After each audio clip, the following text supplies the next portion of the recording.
Hello students and welcome back to your favourite channel math solutions with Rose ma'am. आज की class में हम करने जा रहे हैं कक्षा 10वीं की विषय गणित की कार्यपत्रक नंबर 63, जिसका जो डिस्टेंस और हाइट एंड डिस्टेंस का फॉर्म चल रहा है चैप्टर ऊंचाई और दूरी का। उसी में हम ऊंचाइयों एवं दूरियों पर आधारित प्रश्न करने जा रहे हैं, जिसमें 30 डिग्री, 45 डिग्री और 60 डिग्री के ऊपर बेस्ड आज हम क्वेश्चन करेंगे। तो चलिए बच्चों, वर्कशीट को शुरू करने से पहले आप सभी से रिक्वेस्ट है कि अगर आप लोगों ने चैनल को सब्सक्राइब नहीं किया है तो प्लीज़ पहले चैनल को सब्सक्राइब कर दीजिए। Thank you students. अब स्टार्ट करते हैं आज की वर्कशीट। दिए गए विवरण के अनुसार आलेख बनाइए। तो हम इसके अनुसार एक फिगर बनाते चलेंगे और इनके फिल इन द ब्लैंक्स भी हम इसको फिल करेंगे। यहाँ पे क्रम संख्या दे रखी है, वस्तुएं दे रखी है, ये भुजाएं दे रखी है त्रिभुज की, अवनमन कोण और उन्नयन कोण दे रखा है। भवन और पेड़, तो एक आपने भवन बना लिया, यहाँ पे आपका पेड़ बन गया, ठीक है। और आधार जो है वो 40 मीटर है, यानी ये 40 मीटर हो गया आधार। और जो अवनमन कोण है, अवनमन कोण को हम बोलते हैं एंगल ऑफ डिप्रेशन, यानी ये ऊपर वाला जो कोण है ये आपका 30 डिग्री दे रखा है और ये आपका ऑलरेडी 90 डिग्री का होता है। तो एंगल ऑफ एलिवेशन यानी ये कितने डिग्री का होगा आपका, 60 डिग्री का होगा, क्योंकि अवनमन कोण और उन्नयन कोण दोनों मिलकर के 90 डिग्री बनाते हैं। अगर ये 30 डिग्री का है आपका तो ये 60 डिग्री यहाँ पे लिख दीजिए। तो ये फर्स्ट वाले क्वेश्चन की फिगर हो गई। सेकंड देखिए, दीवार और सीढ़ी बनाना है, तो यहाँ पे हम सेकंड की बना लेंगे। यहाँ पे हमने दीवार ले ली और ये हमने सीढ़ी ले ली, ठीक है, इस तरीके से। अब देखिए विकर्ण आपको दे रखा है 10, यानी ये हो गया आपका 10 मीटर्स, ठीक है। अब वो बोल रहा है अवनमन कोण आपको निकालना है, उन्नयन कोण यानी ये 60 मीटर दे रखा है आपको, ठीक है। तो आपको अवनमन कोण माइनस कर दीजिए 90 में से, कितना हो जाएगा, ये आपका 30 डिग्री हो जाएगा, ठीक है। और उसके बाद आपको तीसरा जो दे रखा है वो दे रखा है बालक और पतंग।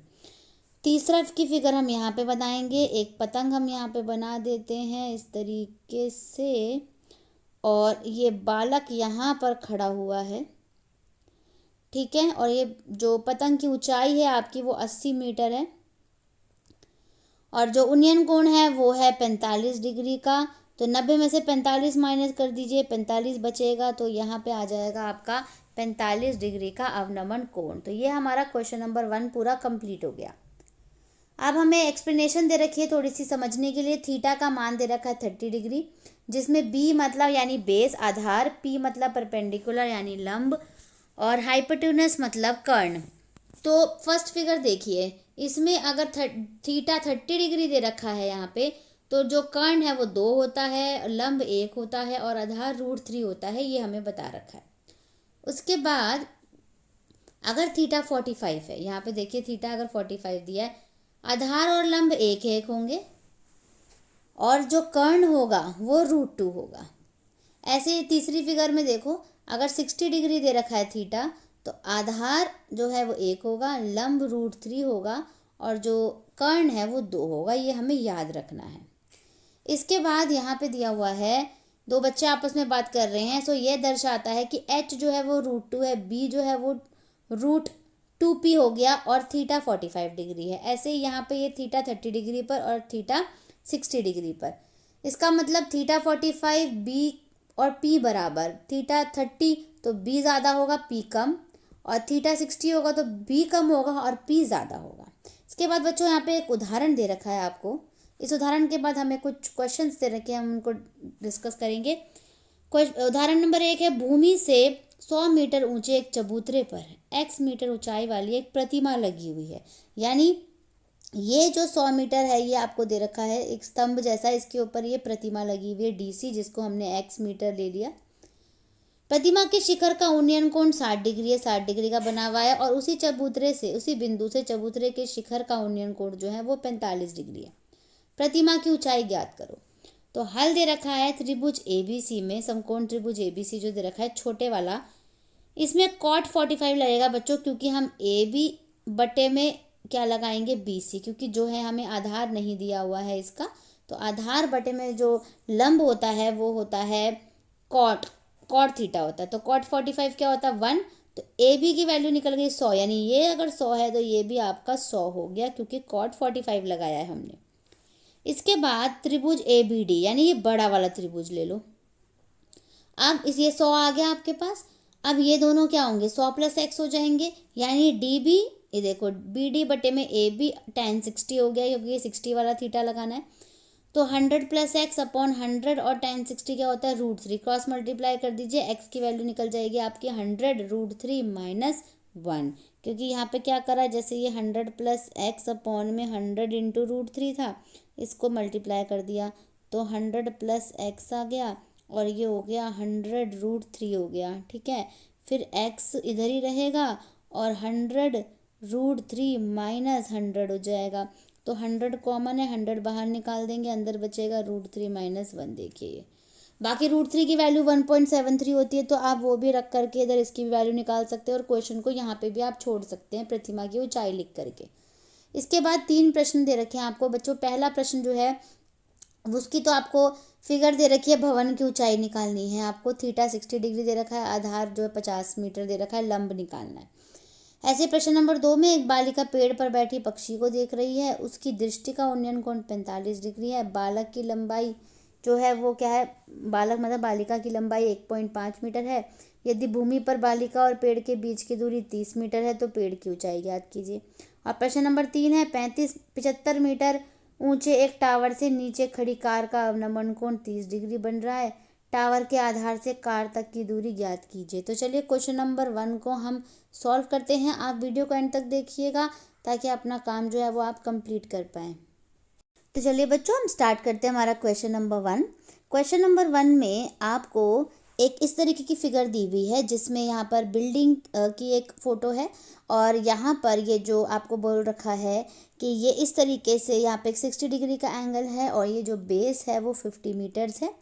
तो हमने क्या करा, इसको यहाँ पर A, B और C इस तरीके से हमने यहाँ पे लिख लिया और यहाँ इसको बिल्डिंग को हमने x मान लिया क्योंकि हमें बिल्डिंग की हाइट जो है वो निकालनी है। ठीक है, इसके बाद इस फिगर को अच्छे से ड्रॉ कर लीजिएगा। उसके बाद ट्रायंगल ABC आपको लेना है, यानी त्रिभुज ABC लेना है। इसमें आपको क्या करना है, AB बटे में BC यानी AB अपॉन में BC करना है और AB अपॉन में B क्या होगा, परपेंडिकुलर बटा बेस यानी लंब बटा आधार होगा। और लंब बटा आधार जो होता है वो क्या होता है, tan थीटा होता है, यानी P/B tan थीटा। तो हमने यहाँ लिख दिया AB upon BC is equals to tan theta. Theta कितना दे रखा है आपको, 60 डिग्री। AB की वैल्यू हो गई x, BC की वैल्यू 50 दे रखी है और tan 60 की वैल्यू हो जाती है हमारी √3। इसके बाद इसको क्रॉस मल्टीप्लाई करेंगे तो x इससे मल्टीप्लाई हो जाएगा, क्या आंसर आ जाएगा आपका, x हो जाएगा 50/√3 और √3 की जब आप वैल्यू निकालेंगे तो √3 की वैल्यू ये परमानेंट वैल्यू फिक्स्ड वैल्यू है, ये हो गई आपकी 1.73। ये √3 की वैल्यू, कहीं भी आपको अगर √3 की वैल्यू निकालनी है और लिखा हुआ होता है तो 1.73 लिख सकते हो आप इसकी जगह। उसके बाद 50 और 1.73 को आप मल्टीप्लाई करोगे तो आपके पास 86.5 मीटर्स यानी आपकी बिल्डिंग की ये लंबाई जो है ये निकल जाएगी 86.5 मीटर्स। ठीक है, तो ये क्वेश्चन नंबर 1 है बच्चों। इसका आई होप आप लोग मेरे साथ साथ इसको कॉपी करते जा रहे हो। अब हम करेंगे क्वेश्चन नंबर 2।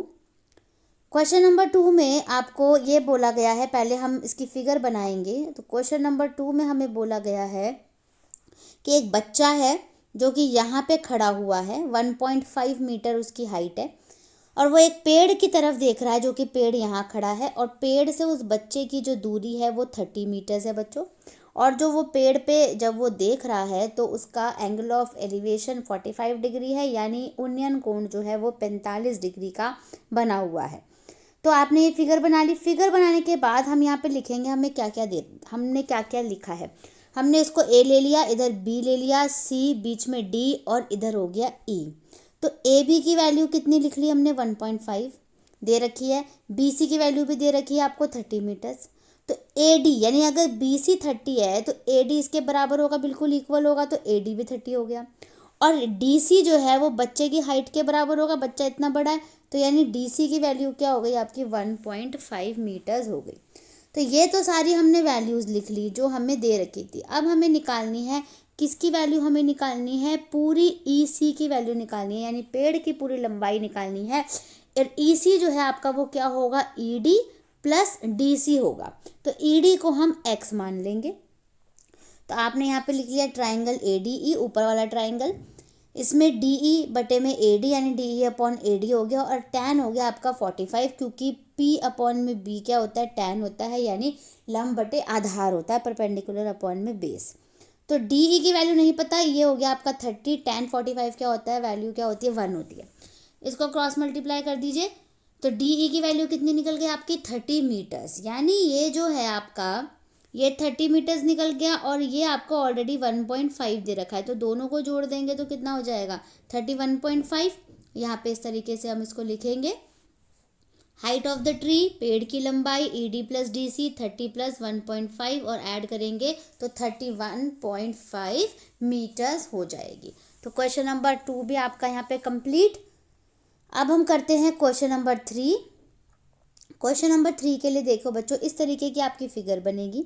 एक कार है, उसका एंगल ऑफ डिप्रेशन यानी अवनमन कोण है वो 30 डिग्री है, और एक टावर है, ठीक है, टावर की जो ऊंचाई है वो 75 मीटर्स है, और आपको इन दोनों का डिस्टेंस निकालना है, कार और टावर के फुट का, ठीक है। तो ए बी की वैल्यू हमने लिख ली 75 metres, height of the tower यानी टावर की ऊंचाई हो गई आपकी 75 मीटर्स। अब ट्राइंगल ले लिया हमने ए बी और सी, इसमें हो गया परपेंडिकुलर अपॉन में बेस यानी tan 30 हो गया, पी अपॉन में बी, tan 30 होता है लंब बटे आधार, तो हमने यहाँ पे tan 30 लिख दिया। इधर देखिए ट्राइंगल ए बी सी हो गया, ए बी अपॉन में बी सी और tan 30 की वैल्यू क्या होती है, 1 अपॉन में √3, क्रॉस मल्टीप्लाई कर दीजिए इसको, तो बी सी की वैल्यू कितने निकल जाएगी, 75 √3, और √3 की वैल्यू मैंने अभी आपको लास्ट क्वेश्चन में बताई थी क्या होती है, 1.73। सीधा आप डायरेक्टली उसको पुट कर सकते हैं, और 75 को 1.73 से मल्टीप्लाई करेंगे तो आपका आंसर आ जाएगा 129.75, यानी टावर की जो आपकी लंबाई है वो आ गई आपकी, सॉरी टावर की लंबाई तो 75 दे रखी है, ये आपकी डिस्टेंस है कार और टावर के फुट के बीच में 129.75 मीटर्स, ठीक है।